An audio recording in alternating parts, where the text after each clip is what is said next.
اللهم صل على محمد طب القلوب ودوائها وعافية الأجساد وشفائها ونور الأبصار وجلائها وعلى آله وصحبه وبارك وسلم. الحمد لله وكفى والصلاة والسلام على عباده الذين اصطفى خصوصا على أفضلهم وخاتم النبيين محمد الأمين وعلى آله وصحبه أجمعين وبعد. فأعوذ بالله من الشيطان الرجيم. بسم الله الرحمن الرحيم. ونزلنا عليك الكتاب تبيانا لكل شيء وهدى ورحمة وبشرى للمسلمين. صدق الله العظيم. We begin with Allah's blessed name. We praise Him and we glorify Him as He ought to be praised and glorified. And we pray for peace and for blessings on all His noble messengers, and in particular on the last of them all, the blessed Prophet Muhammad sallallahu ta'ala alayhi wa sallam. Respected Imam, brothers and sisters here in Masjid India, in Kuala Lumpur, Assalamu alaikum wa rahmatullahi wa barakatuh.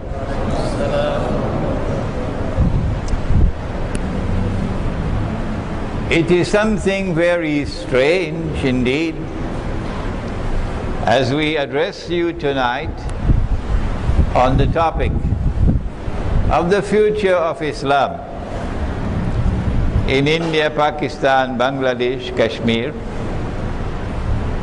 Not the future of Muslims, Pakistanis, not the future of Bangladeshis, the future of Islam in this region of the world. At a time when very strange things are happening in the world, very ominous things, dangerous things are happening in the world. It is clear for those who have been studying what's happening in the world that we are now located at a very, very dangerous moment in history. That in the same way you had the First World War 100 years ago, and then you had the Second World War about 70 years ago, that we are now located at that moment in time when the World War of World Wars is about to take place, about which Nabi Muhammad alayhi salatu wasalam had prophesied. But he didn't call it World War. But the politicians in Pakistan and the politicians in Bangladesh and the politicians in India don't study this subject. Politicians don't study this subject. He didn't call it world wars. What did he call it? Nabi Muhammad sallallahu ta'ala alayhi wa sallam spoke about the malhama.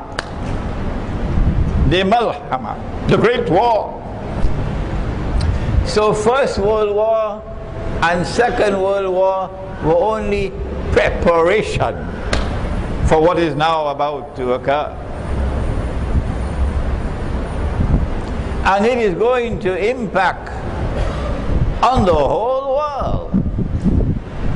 But it is going to impact very significantly on India, Pakistan and Bangladesh. Israel is likely to launch those wars perhaps within the next few months. It could be one of 4 targets. And you know it already. It could be Pakistan, and the Pakistanis know it. That's why the Israeli Mossad and the CIA combined to launch the 9/11 terrorist attack on America. Why? Because they wanted to get an opening into Afghanistan, so they could send a few 100,000 troops into Afghanistan, so they can use Afghanistan as the base to destabilize Pakistan. The only people who don't understand that are the politicians. Everybody else understands that. Because if a politician were to say, Israeli Mossad did 9/11, that's it, he's finished as a politician. The Zionists are not going to support him, they're going to finish with him. So the politicians know where they get their roti from. And so they'll know what to say and what not to say. And so an attack on Pakistan was prepared since 9/11, 10 years now. And the attack on Pakistan is meant to destroy Pakistan's nuclear plants and nuclear weapons. Why? Because Israel wants to rule the world.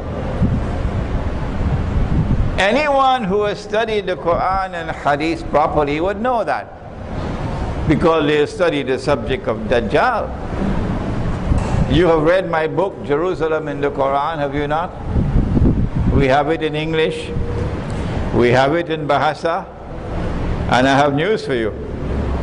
We have a very young Imam sitting in front of me here, and he's almost finished translating it into Tamil. May Allah bless the Imam. So you're going to get Jerusalem in the Quran soon in Tamil. Israel wants to rule the world, so that a man can stand up in Jerusalem tomorrow, meaning about 20 years from now, and declare, I am the Messiah, Al-Masih. But we know that the Messiah or the Masih is Jesus, Nabi Isa alayhi salam. So who would he be? He would be Dajjal. In order for him to declare, I am the Messiah, he has to first make Israel the ruling state in the world. And then he can rule the world and say, I am the Messiah. That you understand already. But in order for Israel to rule the world, Israel has to wage great wars. And that's the malhama that's coming. But Israel cannot wage great wars if Muslims have a weapon with which they can significantly threaten Israel. And so no Muslim country must have nuclear weapons. That's the new religion of Israel. That's the new religion of Zionists. That Muslims must not have any weapon with which they can threaten Israel. But Pakistan has that, thanks to Zulfikar Ali Bhutto, who did many bad things, but this was a good thing that he did. Thanks to Ziaul Haq Marhum, who did some bad things, but alhamdulillah, he died as a mu'min and shaheed. And others as well, who not only brought Pakistan into the nuclear club, but kept Pakistan there. In order for an attack to be launched on Pakistan, to destroy Pakistan's nuclear plants and nuclear weapons, you will also have to break up Pakistan, so that Pakistan can never revive itself. Because the Pakistanis are going to be very angry. Who is going to do that job? To break up Pakistan? You don't need a PhD to answer that question, do you? Israel's most strategic ally in the world today, after the United States, is India. India used to be secular India under the Indian National Congress. But now India has become Hindu India. Not the Hindu India of Gandhi, a different kind of Hindu India. And this Hindu India is joined with Israel in a strategic alliance. And so India is going to play a significant role in that effort to denuclearize Pakistan and to destroy and break up Pakistan into bits and pieces. I believe the Indian Muslims already know that. They know that. And so that is one of the possible wars that's coming. The second, an attack on Iran. You don't have to tell me that Iran is Shia and we are Sunni. I know that. But I don't subscribe to the view that the Shia are kuffar. If that's your view, that's your view. It's not mine.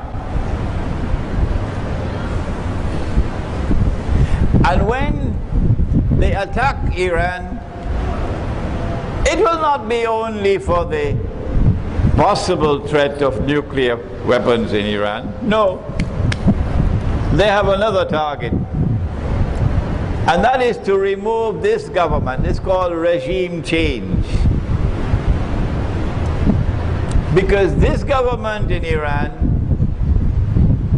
is a thorn in their sides. It is not willing to bow and bend before Israel. No. Like Libya under Gaddafi. Libya did not bow its knee to Israel. And if you do not bow your knee to Israel, we can send some foolish mujahideen against you. Some fools who call themselves mujahideen. They're fools. And I have said to them, you are fools. You're not mujahideen, you're fools. Because the Quran has prohibited you from entering into an alliance with a Jewish-Christian alliance, which are the Zionists. And if you do that, وَمَن يَتَوَلَّهُ مِنْكُمْ فَإِنَّهُ مِنْهُمْ, says Allah. You've lost your Islam. And so because Libya did not bow to Israel, that's why they attacked Libya. And because Iran is not prepared to bow to Israel, that's why they will attack Iran. And the purpose of the attack on Iran is to try to bring about a regime change so that a new government will come to Iran like the one you have in, what is it called now? The kingdom, the American kingdom of Saudi Arabia? The shameless American kingdom of Saudi Arabia, which has entered into an alliance with the Zionists and has now taken Saudi Arabia to become a strategic ally of Israel. Shame on you. So that's what they do. They want to do with Iran, so that you can get rid of this government in Iran and bring another one which will become an ally of Israel. And that is when the hadith will be fulfilled. You know it? That 70,000 Jews from Isfahan will follow Dajjal. Not this government in Iran. The third possible battleground can be Syria. Because they not only want to bring about regime change in Syria, as in Libya, to get a new government that would be friendly to Israel. They want to do more than that. Israel is an ally of Russia. And if you have read my book on Gog and Magog, you will know that Russia and its allies are Magog. And the Anglo-American NATO alliance is Gog. And that Gog-Magog war is coming. It's going to be nuclear war. Very few people will be left on the earth when that war is over. Within maybe 20 years from today, you will have only a fraction of the people now on the earth still alive. Islamic scholarship can say that, because we study the Quran and we study Nabi Muhammad alayhi salatu wasalam. And Russia has a naval base in Syria, the only naval base in the Mediterranean. So if you could bring about regime change in Syria, you will deal Russia a deadly blow. You will also deal a blow to China. And so we have three possible battlegrounds already. One, Pakistan. Two, Iran. Three, Syria. And four, the fourth battleground is possibly Egypt. Because Israel wants part of Egypt's territory because of something in the Torah. The Torah says that the Holy Land extends from the river of Egypt to the river Euphrates. From the river of Egypt to the river Euphrates. Meaning that part of Egypt, from the river Nile to the Red Sea, belongs to Israel. And so within the next few months, we expect that these wars are going to begin. And Islamic scholarship should be ready. If India is going to play a strategic role in the attack on Pakistan and in the effort to denuclearize Pakistan and to break it up into bits and pieces, how should Islamic scholarship respond? That's the critical moment in which we are now located. Tomorrow night we'll see how it's not only a military threat, but also a political and economic threat. The collapse of the monetary system, paper money disappearing, only electronic money taking over, and you're going to be imprisoned in that monetary system of electronic money. And so we want to now turn in seeking a response and looking to the future for Islam in this subcontinent. We now want to turn back into history to identify a great catastrophe, a debacle, a mistake that was made.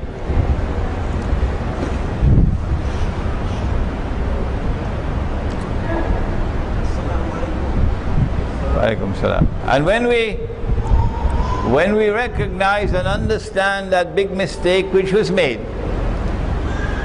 when the partition took place, when Britain was decolonizing and the Republic of Pakistan came into being, and then eventually the Republic of Bangladesh came into being, we'll be in a better position, particularly for the Muslims of India, to understand the way forward. And now briefly, because we don't have the whole night,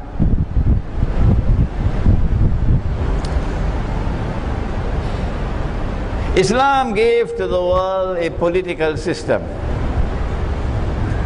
But it did not come for the first time with Nabi Muhammad alayhi salatu wasalam, no. It came for the first time with Nabi Dawood alayhi salam and Nabi Sulaiman alayhi salam, the holy state of Israel,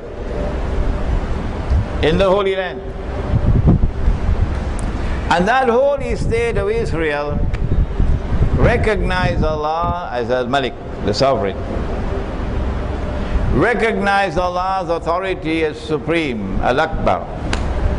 Recognized Allah's law as the highest law, Al-Hakam. India, Pakistan and Bangladesh, or South Asia, had the rule of the Mughals, like Turkey and Anatolia and the Ottoman Empire had the rule of the Ottomans. And these were monarchies, but they were still using Islam. And so the shell was there of Khilafah, recognizing Allah as sovereign. And they enforced Sharia until Britain emerged and British armies conquered together with French and German, and they colonized the world of Islam. And so Muslim India was now under British rule. For how long? Maybe 150, 200 years or more. Did this happen by accident? No. This was Dajjal's work. Oh yes. Because Dajjal wanted to bring about change. He wanted to cause this entire Muslim community to be imprisoned in a new political system that he had devised. And so, when the time came for Britain to withdraw, it was not by accident. No. Britain wanted to withdraw, but on the condition that what is left behind will now be carbon copies of the European political system. Oh yes. And so you may say Pakistan ka matlab kya? La ilaha illallah. But I want to know, why is Dajjal hiding behind that mango tree and laughing his head off? He is so happy. Why? Don't you understand, you dum-dum? You have abandoned Darul Islam. You have abandoned Khilafah. And you have embraced the modern state which was created in Europe, which declares that Allah is no longer Al-Malik. The state is now Al-Malik. That is shirk. Allah is no longer Al-Akbar. The state is now Al-Akbar. That is shirk. Allah is no longer Al-Hakam, the lawgiver. The state now makes the law. That is shirk. Why? Why? Why did Dr. Muhammad Iqbal not understand that? Why? Why did Muhammad Ali Jinnah not understand that? I have a book outside. Do please read it. It's small. Iqbal and Pakistan's Moment of Truth. Dr. Iqbal is a great scholar, and I have the greatest respect for him. And when I offer a critical comment about Dr. Iqbal, It does not diminish his stature in my eyes. He still remains a great, great scholar. But the blame lies most of all on the shoulders of Dr. Iqbal for not recognizing that the modern political system and model of a state, which was coming from Europe and which Mustafa Kemal embraced in 1922, to replace the Khilafah with the secular state of Turkey, and which he, Iqbal, endorsed, and which he put into his book, The Reconstruction of Religious Thought in Islam. He said that the modern parliament of the Republican state is an adequate substitute and replacement for the Khilafah. What?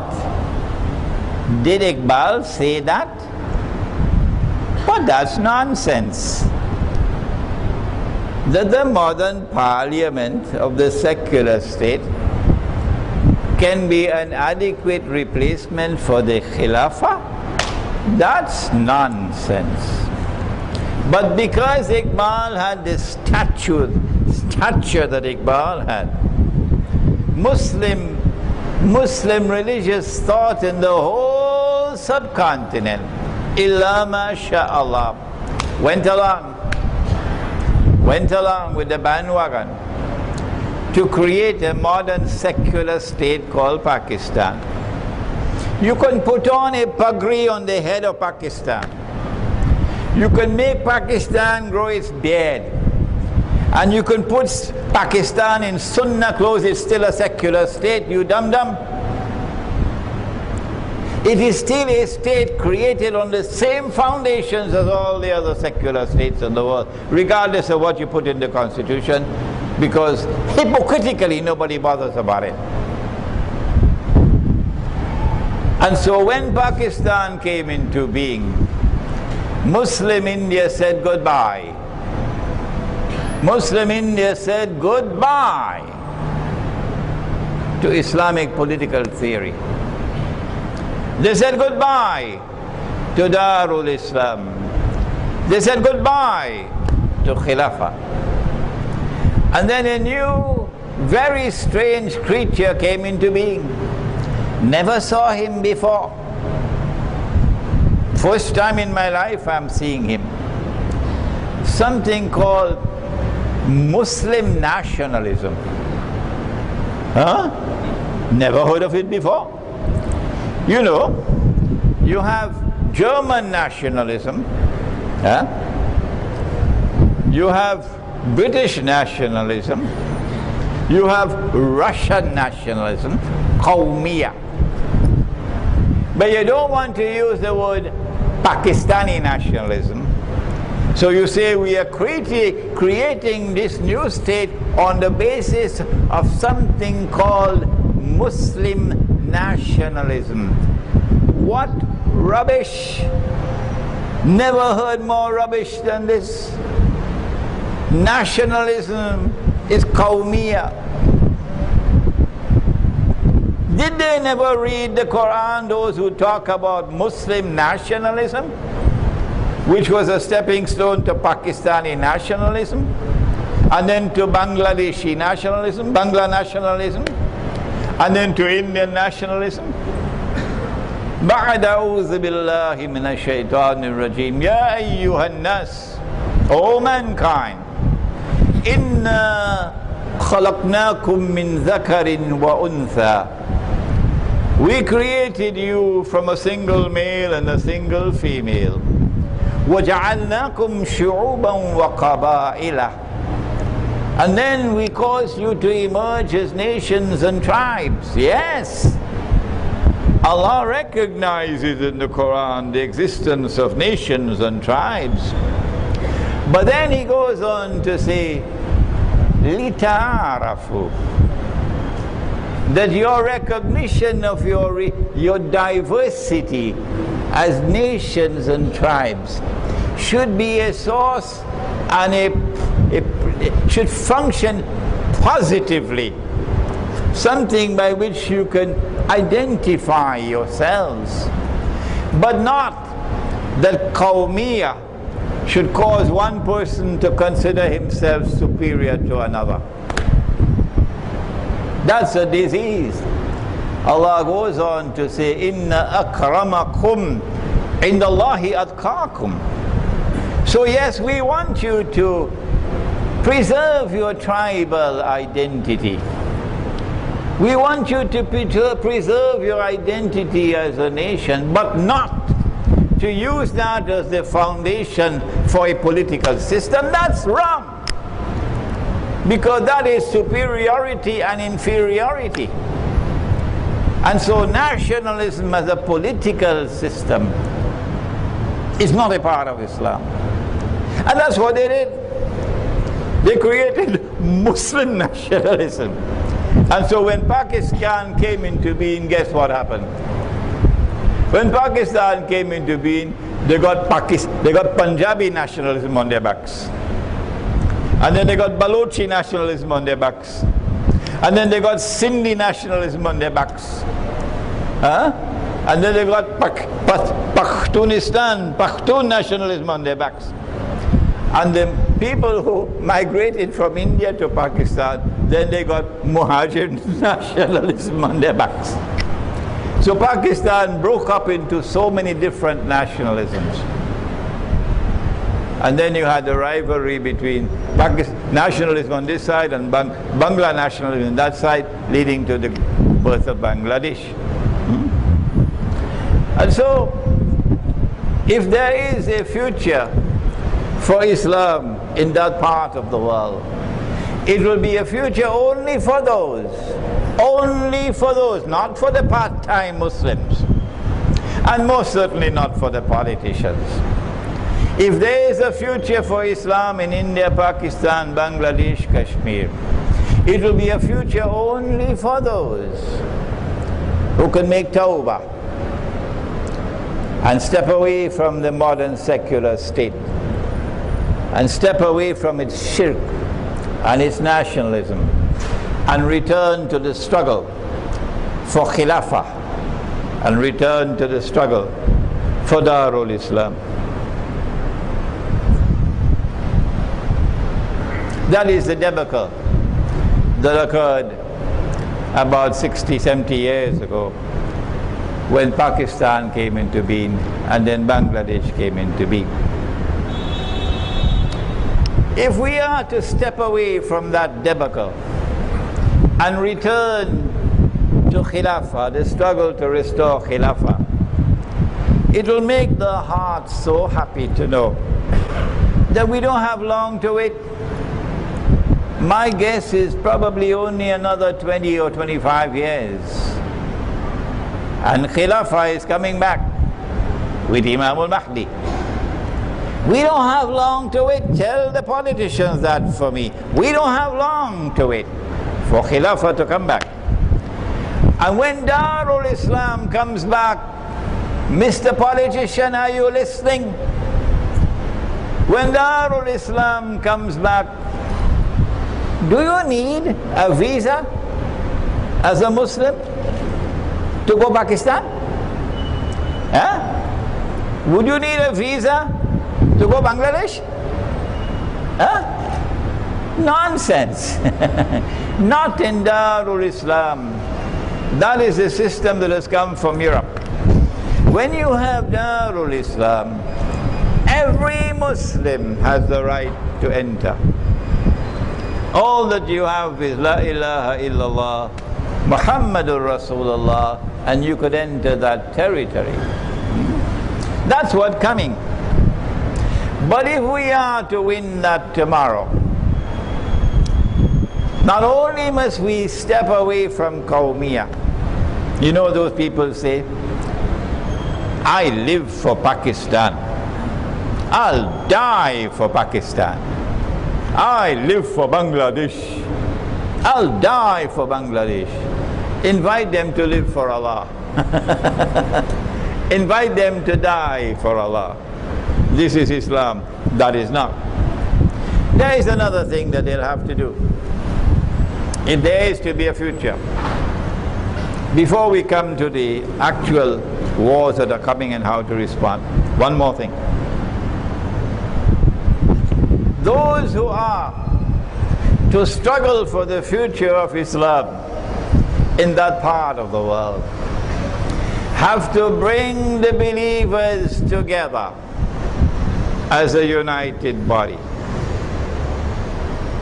You have to have a jama'ah in which the Sufi and the Salafi can come together as brothers. Is it possible? You have to have a jama'ah in which the Brelvi and the Deobandi can come together as brothers. Is it possible? Those who say not possible, please don't come back to my lectures. Please don't come back to my lectures. I can't help you in anything. Go to somebody else. We say it is the function of the Quran and the Sunnah to unite the believers. If the Quran and the Sunnah cannot unite you, you got something with Dajjal. Maybe you got Dajjal in your pocket. Go take Dajjal out of your pocket. And so this is called sectarianism. In Urdu it's called firqabandi. Sectarianism. وَاعْتَصِمُوا بِحَبْلِ اللَّهِ جَمِيعًا, says Allah. It's a command. Hold on, all of you, hold on to the rope of Allah all together. وَلَا تَفَرَّقُوا, and do not be disunited. If you disobey Allah, what will Allah do with you? Have you no fear in your heart of what Allah will do with you? When He has commanded you, hold on to the rope of Allah all together and do not be disunited. Where we want to do it. If you want to keep on holding on to your firqabandi, then go your way. We can't do nothing for you. But if we are to bring all together as a united body, then we have to stop identifying ourselves as this and that and the other. My teacher, I know the young people will listen to me. I know these words will reach your heart, the young people. My teacher was a great scholar, Maulana Dr. Muhammad Fadlur Rahman Ansari rahimahullah. He used to say, I am not Deobandi, and I am not Brelvi, and I am not Ahle Hadith, and I am not Wahhabi. I am Muslim. These words, I believe, will penetrate the hearts of the young ones. And so, you no longer identify yourself as belonging to any sectarian movement. No, sir, I do not belong to any of them. I'm a Muslim. Number one. Number two, we have to try to bring the believers together in one place. For example, a masjid, for unity. If we are to unite the Sufi and the Salafi, this is my theory, you must let me know what is yours. I say that in the house of Allah, we will not permit anything in the house of Allah, any religious practice in the house of Allah, unless it is firmly founded on the Quran and the Sunnah. You got a problem with that? If I have a religious practice which I perform individually by myself. Huh? That's my business, that's not yours. But when I come collectively, that's different. And if it is not in the Quran and Sunnah, that creates a problem. Like celebrating Miladun Nabi, the birth anniversary of the Prophet Muhammad alayhi salatu wasalam. Celebrating the birth anniversary is not like drinking whiskey, is it? Huh? Celebrating the birth anniversary of the Prophet Muhammad alayhi salatu wasalam, is it like drinking whiskey? No. It's a pious activity. There's nothing sinful about it. No. But it is not based on the Quran, and it is not based on the Sunnah. So if you insist on bringing it into the masjid, it will create fitna. Fitna. So in order to achieve the unity that we want amongst Muslims in India, Pakistan, Kashmir, Bangladesh, it doesn't matter what passport you hold. I'm only concerned that you're a Muslim. We have to take religious practices which are not based on the Quran and Sunnah out of the masjid for the sake of unity. Do not use the person of Nabi Muhammad alayhi salatu wasalam to divide. Use him to unite. So you can celebrate the birth anniversary of the Prophet alayhi salatu wasalam in private. That's okay. It will not create fitna. Don't bring it in the public, that's all. And so with this formula, we will be able to resolve the problem of sectarianism, which is a disease, like a cancer. This fella, because he is Barelvi, will not perform his salat behind that imam. Tabule. Huh? And that one will not perform his salat behind this imam. Huh? And this one saying those are kuffar, and that one saying these are kuffar, and these are mushrikun. Looks like a pilau to me. Huh? A biryani going on here. Huh? You're not going to achieve unity this way. And so these words are going to reach, I know, will reach Pakistan. This lecture will reach Bangladesh, it will reach India, it will reach Kashmir, inshallah. And these words are meant particularly to the young. To the young. Do not bring into the masjid, and do not bring into the public life any religious practice which is not based on the Quran and the universally accepted Sunnah. And in this way, the Quran and the Sunnah can unite us all. If you want to do something by yourself individually, you can do it in the masjid, privately.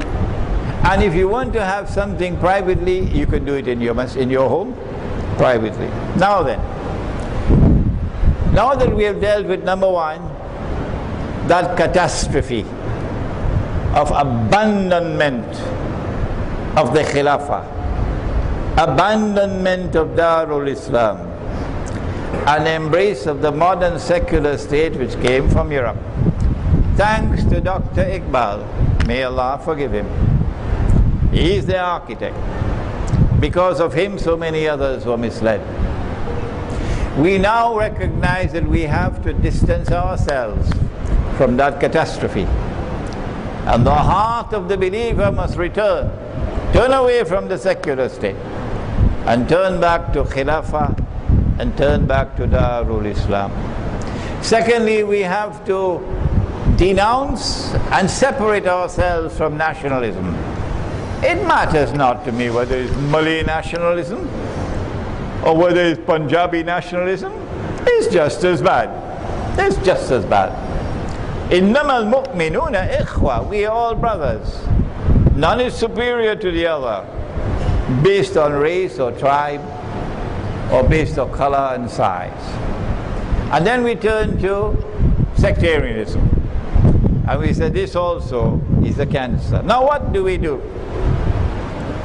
What do we do? Israel is going to strike, probably within the next few months. And India is Israel's most strategic ally in the world after United States. This poses a serious predicament for Indian Muslims. And we have Indian Muslims sitting in the gathering here. And because the attack on Pakistan is pre-planned, we know it's coming. And the plan is to create an independent Balochistan, which will be another Libya, a Zionist state. And take part of Sarhad and put it into Afghanistan to make a greater Afghanistan, Bakhtunistan. And take that part of Pakistan which is called Azad Kashmir and make sure it goes back to India. And take part of Punjab and part of Sindh and absorb it into India. And maybe even create Karachi as a city-state. What remains of Pakistan would be bits and pieces that can easily be controlled by India and will now exist under Indian hegemony, political and economic and even cultural. Since we know that this is coming, what do we do? Well, the first thing I would do, if I'm in Bangladesh or in Pakistan, is to get out of the city. Because the city is going to have anarchy. Supplies of food and water are going to be disrupted. Electricity supplies are going to be disrupted. And this is not like the homogeneous city of Sarajevo, under attack for 3 years. Siege. No. Karachi is the most vulnerable of all. If Karachi's water supply is interrupted, and India can do it. If Karachi's food supply is interrupted, and India can do it. You're going to have riots on the streets of Karachi. How can't you understand that? All the major cities are going to have riots. And the enemy wants to provoke that. People are going to be living like dog eat dog. They're going to forget religion. They're going to live like animals. When you can't get water, you can't get food. So my advice, and I hope that my words can reach you before it's too late. My advice is to get out of the cities before it's too late. And try to find residence in the remote countryside in order that you can survive for the battles that lie ahead. Go to the remote countryside where you can get water and food, and you'll have more security. And do not live in large communities, live in small communities. I call this a Muslim village. And in order for you to win Allah's kindness and Allah's grace and Allah's protection and Allah's mercy, wherever you go to the remote countryside, you must come together to live in accordance with Allah's law and Allah's guidance. So this will be miniature khilafah. Maybe 50, 100 families will be living as a miniature khilafah. And if you have these communities scattered all over the remote countryside, 100,000 of them, Dajjal won't be able to stomach his food. Dajjal will have indigestion. Because Dajjal wants you in the city. That's where he can easily attack you and destroy you. And destroy your children. So as you move out into the countryside, you will be able to protect yourselves. And you can survive the storm. But while this way forward fits the bill for Pakistan and Bangladesh, out of Dhaka. Dhaka is an unlivable city. Dhaka will have riots even before Karachi. Is this the advice for the Muslims of India, who are going to face the brunt of an Indian government, a marauding Hindu Indian government that is waging war on Israel's behalf, and would therefore want to behave with Indian Muslims the way the United States government will behave with Muslims living in the United States? That's why they're building concentration camps in the United States. You know about that? They're building concentration camps in the United States. And so Indian Muslims have a terrible predicament. And I don't know whether I have enough of advice for them. The first thing I have to say is that this business about moving out of the cities into the remote countryside, once Israel launches her attacks, and making sure that you have food and water, this is not enough for Indian Muslims. No. This can work for Pakistan. This can work for Bangladesh. But I don't think it'll work for India. So then what should Indian Muslims do? I believe that Indian Muslims have to pay primary importance to protecting themselves as a community and not as individuals.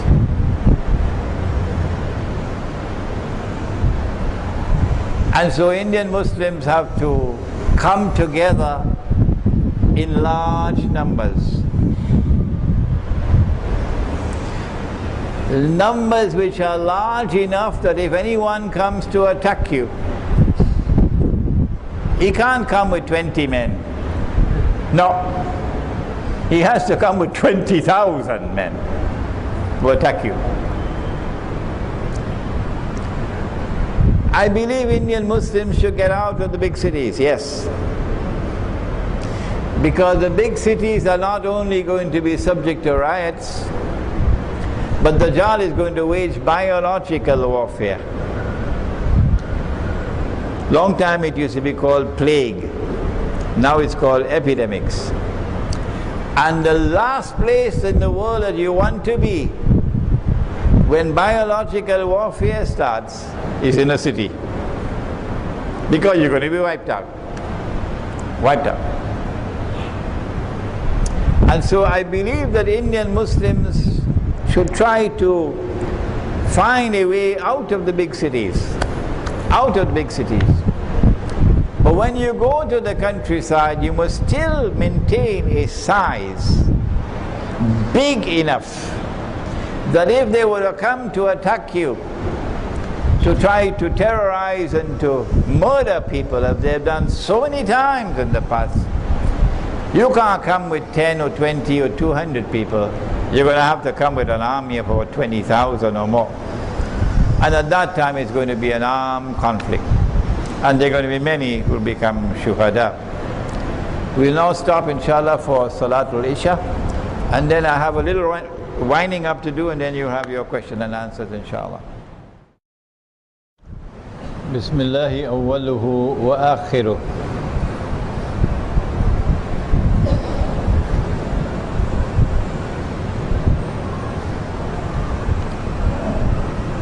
I want to now turn to a hadith of the Prophet sallallahu ta'ala alayhi wa sallam connected with India. The word India does not occur in the hadith. In the hadith it is the word Hind. Hind. And Ghazwa would be wars fought by the Prophet alayhi salatu wassalam. But because this is a war which will take place at the time of the return of Nabi Isa alayhi salam, perhaps for that reason it is known as Ghazwa. Allah knows best. Ghazwatul Hind.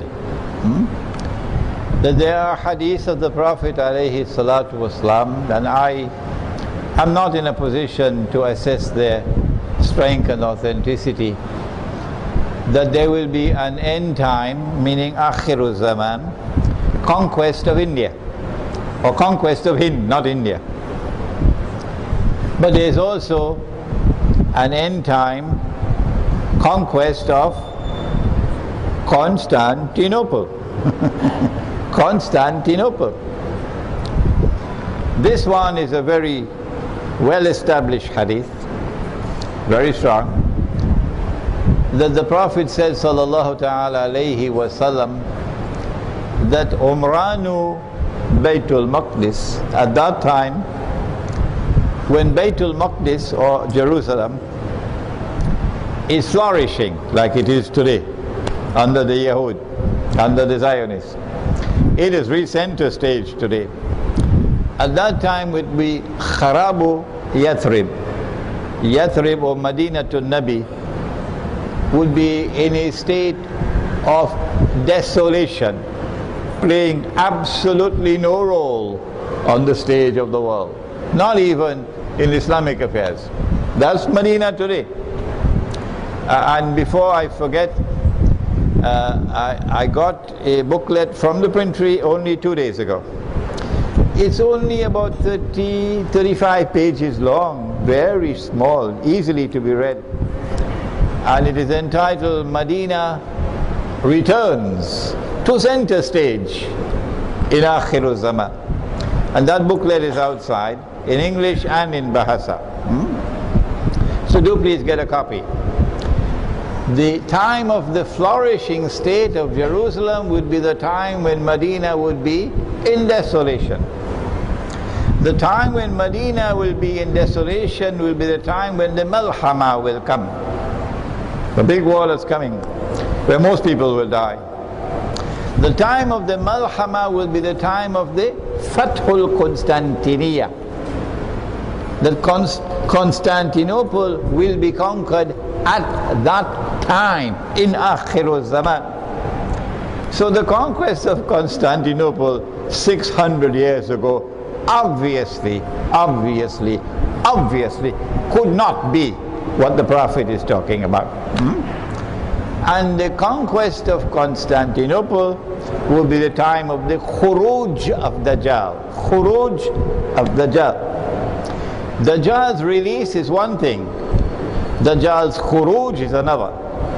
He was released in the time of the Prophet alayhi salatu wasalam.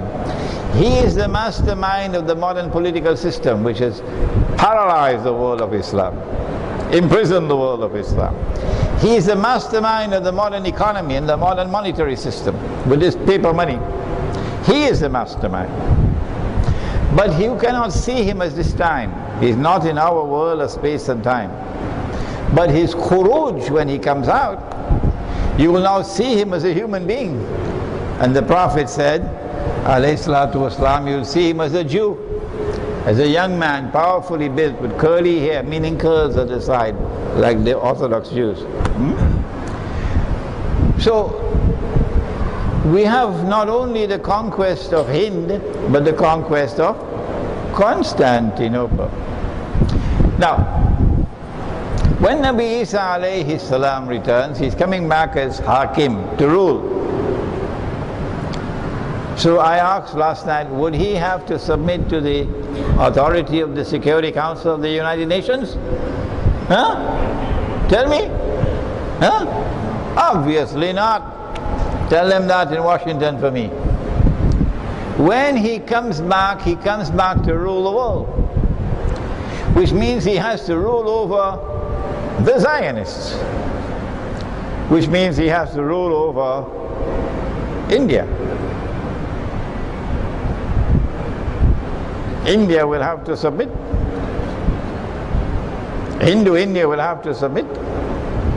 And therefore, whether you have the ahadith or not about Ghazwatul Hind, it is clear to me that there will have to be an armed conquest of India in order to ensure that India submits to Nabi Isa alayhi salam. Who is going to be in that army? It will have to be mujahideen. I don't think the standing armies of the modern secular states are going to do that. And what kind of warfare will the mujahideen be waging when there's all of this oppression upon them? And the wars are going to start soon. I hope the Pakistani people are listening, because I expect the Pakistani people to take the leading role, oh yes, in joining their brothers in Afghanistan. Afghanistan is up front. Afghanistan has waged successful war in resisting the NATO Zionists for 10 years. An embarrassment for Barack Obama. That's Afghanistan. And I'm expecting second in line to be Pakistan. This is why I'm asking the young Pakistani men, get out of the cities. Get out of the cities. Move to the countryside. Secure your water and your food. Secure your families. Because you are going to be on the front line. And it's not going to be conventional warfare. I think it's going to be about 20 years of guerrilla warfare that's coming up, Afghanistan style. And I hope these words of mine reach the young Pakistani men, and the young men of India, and the young men of Bangladesh. There are others who are not going to be part of this struggle. Who are they? They are those who disregard what I have said tonight. We have to go and vote. We have to vote for this one or that one or that one. They are stuck into that electoral political system based on shirk. You can speak to them, but it's like water falling on the back of the duck. They won't listen to you. Summun bukmun umyun fahum la yarji'un. These people who, regardless of what you say, they're still going and vote for this party or that party, vote for this man or that man. I don't have any words for you. I don't know what to do with you. You're not going to be part of the struggle for the future of Islam. But then there are second people. No matter what you say to them and tell them riba is haram,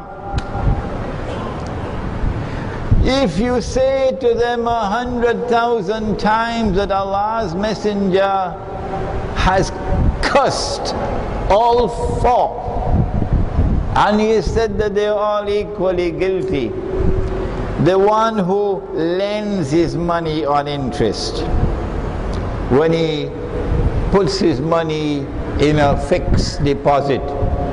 You know what's a fixed deposit? You heard about it? It's a money lender. Or when you borrow money on interest, to buy the house, of course, in Damansara Heights, to buy the car, of course, to do business. Did you know that when you borrowed money on interest, that Muhammad alayhi salatu wasalam cursed you, lanat kiya? Do you know that? Does it touch your heart? Does your heart shake? No. No. They will still go and borrow money on interest. It doesn't matter to them. I don't have any words for them. They have to look for guidance elsewhere. I don't have any guidance for them. And then there are others, largely ignorant. They don't know, because the ulama have failed. They have not taught the subject. We say to them that this money that we are using has come from Dajjal. And they look at you as though you come from Mars or Venus. This paper money has come from Dajjal. This paper money is meant to take you into slavery. They can't understand that. The ulama have not studied the subject. But the ulama want to get Dow Jones dollars. Oh yes. Get plenty bucks, become advisors for Islamic banks and this and that and the other. But who cares about dinar and dirham? Huh? Which Islamic bank in the world has ever raised even a little finger to bring back sunnah money? The money which is in the Quran, the money which is in the sunnah. Dinar and dirham. None. So if you do not care to study the subject, you don't care about what we are saying, that this paper money and the electronic money which is coming to replace it is bogus and fraudulent and haram, and it is a ticket to slavery, then what can I do for you? I can't offer any guidance to you. You can't be part of the armed resistance to oppression for the next 20 years in Pakistan, in Bangladesh, in India, as it is today in Afghanistan. Did the Prophet sallallahu ta'ala alayhi wasallam not say, is the hadith not in Sahih Bukhari? I won't take much more time. Perhaps the Pakistani people never read the hadith at the time of Fatima Jinnah, at the time of Benazir Bhutto, at the time of, I don't know the names of the sisters in Bangladesh, Khalida and Sheikh Mujib's daughter. He said, sallallahu ta'ala alayhi wa sallam, a people who choose a woman to rule over them can never be successful. And in Pakistan, the opposition to Ayub Khan chose Fatima Jinnah. Ulama chose Fatima Jinnah, gave fatwa called the fatwa of expediency. And then the same thing happened with Benazir Bhutto. And the same thing is happening in Bangladesh. But those who are going to struggle for a future of Islam, they are not a people who will choose a woman to rule over them. So they will not be also borrowing money on interest from the bank. They will be struggling to get out of the paper money and electronic money, because tomorrow there will be no more paper money. Tomorrow is only electronic money. And once they know your profile, you're going to lose your money in the bank. They'll freeze your account. You're going to complain to me? What can I do? You've lost your money. There's nothing you can do when the bank freezes your account. Everything you have in the account is gone. So maybe I could take it out of the account? What is there to take out? Huh? This money is money you can't see. This money is money you can't touch. Only a donkey will declare that this is valid money. We have plenty donkeys in the world today. So there's nothing to take out of the bank. You can't take it out. You can only transfer it from one account to another. And any time they want to freeze your account, they will freeze it. Because it's not your government that controls the banking system. It's the Zionists who control the banking system. So let me end now and say that my words tonight were not directed to all the Pakistani people and all the Bangladeshi people and all the people of India and Kashmir. I wish I could have spent more time on Kashmir. No, my words tonight about the future of Islam was directed only to those who are sincere in submitting to Allah and His Messenger, and who want to live full-time lives as Muslims. And these are people whose hearts will long for the return of Darul Islam and Khilafah. And so they will not go and embarrass themselves by voting in elections for Tom, Dick and Harry in a secular state. These are people who will distance themselves from nationalism. I am superior to him because I belong to this nationality.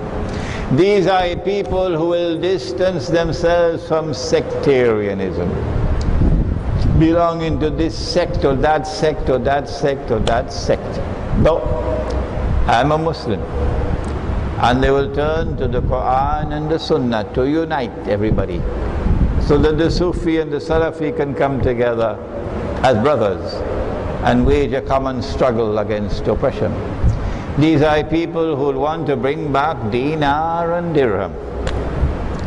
And these are people who will never go and borrow money on interest, not for any reason in the world. We pray that Allah subhanahu wa ta'ala may open the eyes of the Muslims of India, Pakistan, Bangladesh and Kashmir, and show to them a road through which they can survive in the storms which now lie ahead. ربنا تقبل منا إنك أنت السميع العليم وتب علينا يا مولانا إنك أنت التواب الرحيم برحمتك يا أرحم الراحمين آمين.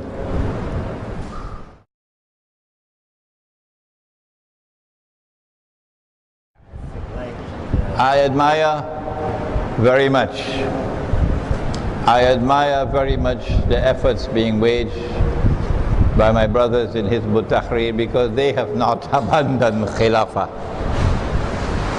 and they have not abandoned Darul Islam, and they're still struggling for the restoration of Khilafah and Darul Islam. There's only one difference that divides us, but we're not in any boxing gloves with each other, no, because I show respect for them and they show respect for me. And that is as a result of my study of الزمان, or Islamic eschatology. I have come to the conclusion that Gog and Magog today control power in the world,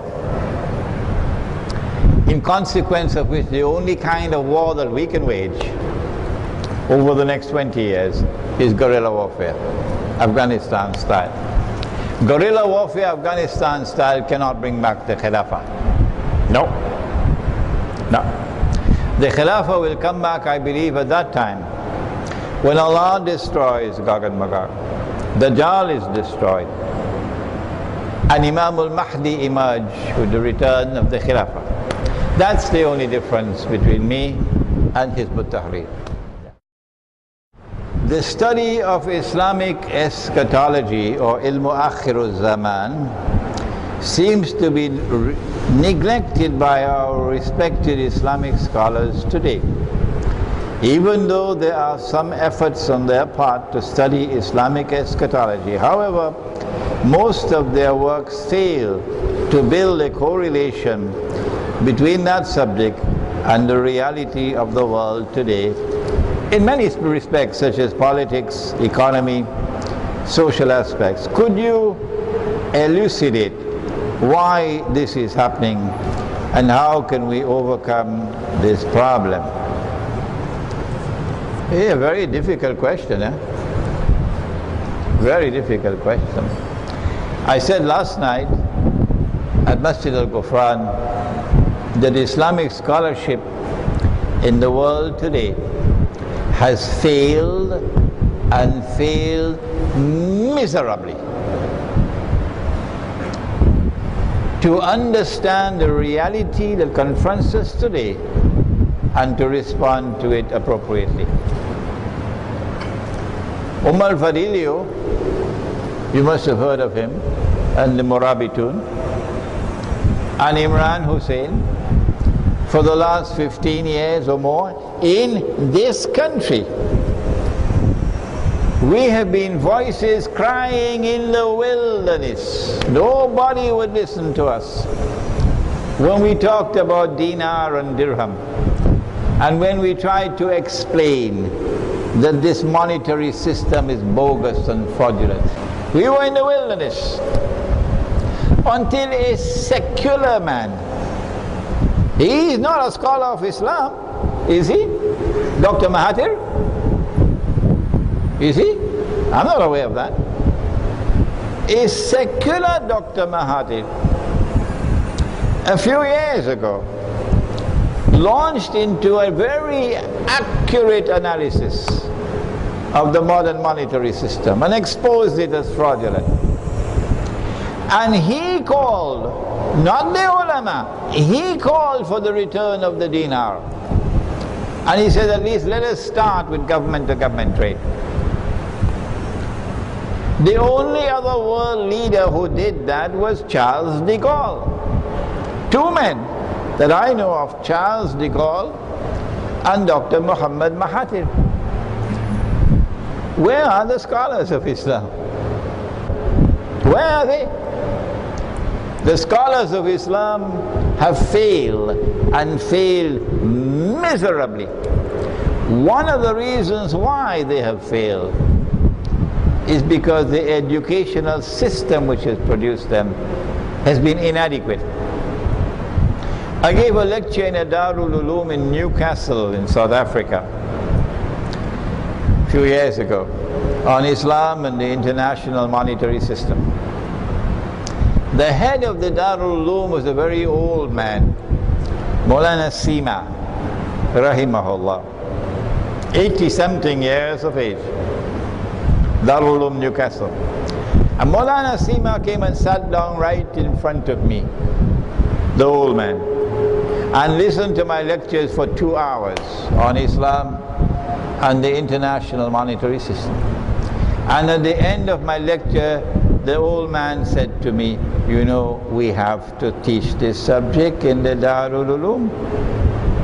That's what he said. Because he recognized that this was the truth. And he recognized that this was not being taught. So the muftis are given fatwa without knowledge of international monetary economics. One of the blessings that Allah gave to me, he was very kind, was that I first studied Islam and then I studied international monetary economics at 2 universities. And so I took the Quran into the classroom, of course in my heart. I took the Quran into the classroom and I was able to use the Quran to understand their monetary economics. And that is how I was able to explain the subject. Our scholars of Islam today are failing partly because the institutions which are producing them are inadequate, do not have a proper curriculum to teach them what they need to do. But the failure is for a second reason as well, methodology. Methodology. There's a methodology at work which produces students who study this kitab, that kitab, that kitab, that kitab. And then they can repeat it over and over and over again from now until Qiyamah. It's called mechanical knowledge. You can't penetrate Akhirul Zaman with mechanical knowledge. No. To penetrate Akhirul Zaman, you got to be someone following a man named, what's his name? Khidr. Khidr. Khidr alayhi salam, he didn't have a PhD from Yale and Harvard. No, no, no. He has knowledge that is externally acquired, but in addition to that, he has knowledge which comes down from above. وَعَلَّمْنَاهُ مِن لَدُنَّا عِلْمًا. That methodology is lacking. But I have hope that there are students now, young ones, who tomorrow will become the scholars, who today we do not have, who will take the Quran and the Ahadith and be able to explain the world and be able to respond to it appropriately, inshallah. Some of the ahadith of the Prophet ﷺ regarding Akhirul Zaman are based on religious symbolism and cannot be literally understood. Why is this so? What is the wisdom in it? Allah in His wisdom chooses sometimes to send guidance in a way that is plain and clear, muhkam. And so in the Quran, and these are the heart of the Quran, there are verses which are muhkamat, plain and clear. But Allah in His wisdom has also chosen to send in the Quran verses which are not muhkamat. At the beginning of Surah Al-Imran, I think it's probably verse number 3 or 4, somewhere around there, Allah speaks about a second kind of verse in the Quran. And these are called the mutashabihat. And the mutashabihat are verses which have to be interpreted. You have to have ta'wil. And the only ones who can give that ta'wil of the mutashabihat are those who are rasikhuna fil ilm, people who are deeply grounded in knowledge, not mechanical knowledge. Oh no, rasikhuna fil ilm. People who are rasikhuna fil ilm would be people who see with the nur of Allah. And so Allah has chosen in His wisdom to cause many of the signs pertaining to Akhirul Zaman to be out of reach of mechanical knowledge. And only those who follow the path of Khidr alayhi salam, only they will be able to penetrate the symbolism of Akhirul Zaman. I gave an example about the river Euphrates and the mountain of gold. If you didn't hear about it, go to the internet, check it out. The question pertains to Saudi Arabia. And we mentioned that Saudi Arabia, the American Kingdom of Saudi Arabia is an ally of the Zionists. And the questioner asks, well, why don't you also mention some of the good things about Saudi Arabia? Dajjal is not a fool. Oh no. And so Al Jazeera is not a fool. Oh no. Dajjal is not a fool. And so Al Jazeera is not a fool. In order for Al Jazeera to succeed in brainwashing the Arab masses into supporting the insurrection in Libya and supporting the insurrection in Syria, which are Zionist planned and Zionist financed. In order for Al Jazeera to be able to do that and brainwash these cattle, Al Jazeera has to have impressive credentials. So if you look at Al Jazeera, I don't have television at home, sorry, so I don't read and look at it. If you look at Al Jazeera, you will find that some of the reporting is excellent. Some of the programs are excellent, better than all the other television programs in the Arab world. Okay? It's the same thing with Harun Yahya. If you look at his books and his documentaries and so on, I believe there are probably 100 Harun Yahyas, and not one. You'll find that it is excellently written. The standard is very high. The standard of scholarship is very high. And if you look at the Ottoman Islamic Empire, you see the same thing.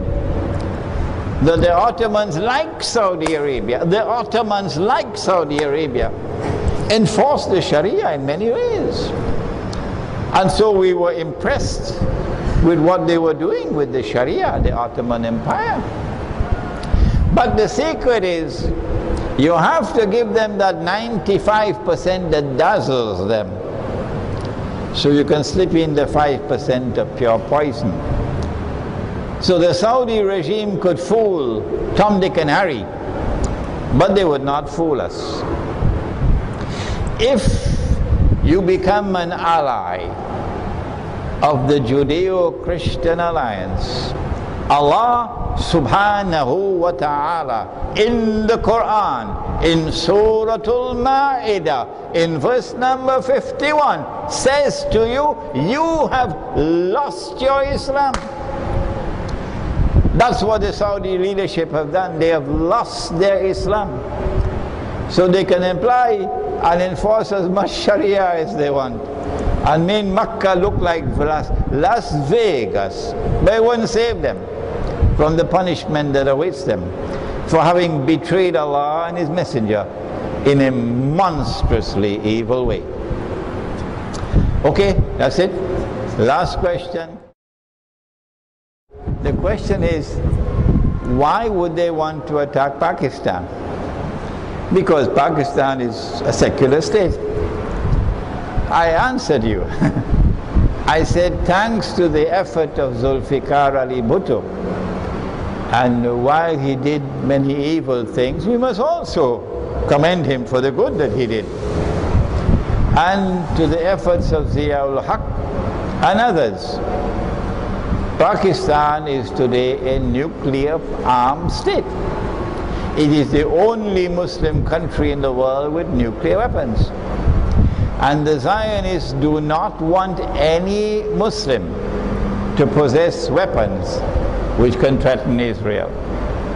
That is the reason why, the major reason why, they planned and executed 9/11, so that they could use 9/11 to eventually break up Pakistan. 9/11 gave them Afghanistan, a foothold in Afghanistan. And thanks to people like Musharraf, they were able to consolidate themselves in Afghanistan. And so the planned attack on Pakistan is coming.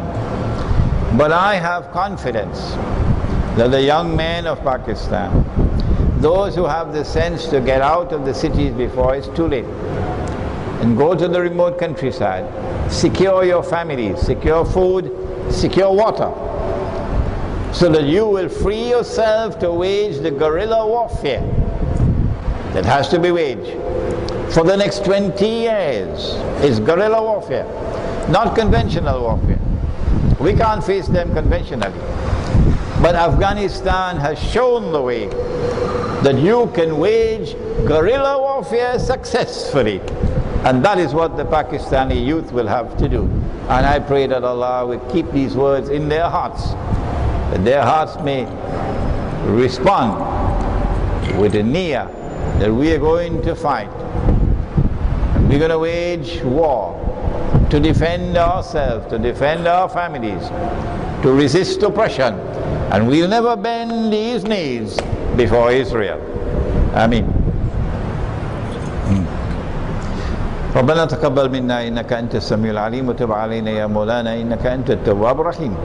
اللهم أنت السلام ومنك السلام. تبارك ربنا وتعاليت يا ذا الجلال والإكرام. سمعنا وأطعنا غفرانك ربنا وإليك المصير. وصلى الله تعالى على خير خلقه محمد وعلى آله وعلى أصحابه أجمعين برحمتك يا أرحم الراحمين.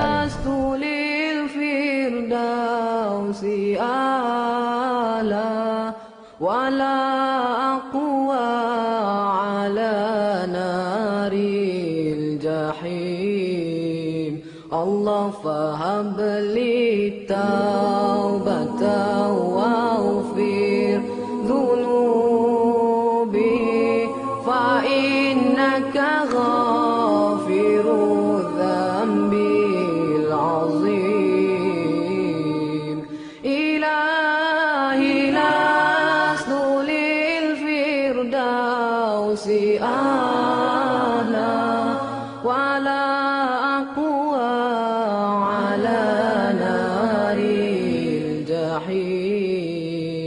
Allah faham beli taubatan waghfir dhunubi fa innaka ghafirudz dzambil azim. Tuhanku, aku tidak layak untuk syurgamu, tetapi aku tidak pula sanggup menanggung siksa nerakamu. Dari itu kurniakanlah ampunan kepadaku, ampunkanlah dosaku. Sesungguhnya Engkaulah pengampun dosa-dosa besar. Tuhanku, aku tidak layak untuk syurgamu, tetapi aku tidak pula sanggup menanggung siksa nerakamu. Dari itu kurniakanlah ampunan kepadaku, ampunkanlah dosaku. Sesungguhnya Engkaulah pengampun dosa-dosa besar.